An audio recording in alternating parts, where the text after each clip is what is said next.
அதுவரைக்கும் மோசே எதற்கென்று அழைக்கப்பட்டவன் என்று தெரியாது. அதுவரைக்கும் இந்த மோசே எதற்கென்று பிரித்தெடுக்கப்பட்டவன் என்று தெரியாது.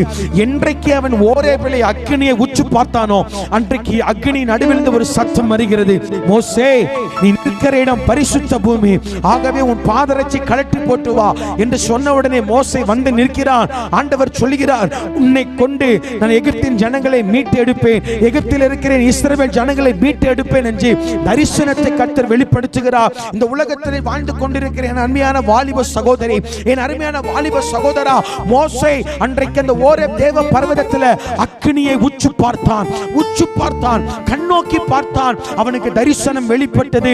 இன்றைய நாட்கள்ல கர்த்தர் நம்மை இந்த உலகத்தில் உயிரோடு வைத்திருப்பார் என்று சொன்னார், ஒரு நோக்கம் உண்டு. கர்த்தர் நம்மை ஜீவனோடு இந்த உலகத்தில் வைத்திருப்பார் என்று சொன்னார், ஒரு நோக்கம் உண்டு. இன்றைக்கும் நாம் உற்று பார்க்க வேண்டும். மோசே உற்று பார்த்தான், தரிசனம் வெளிப்பட்டது. என்னோட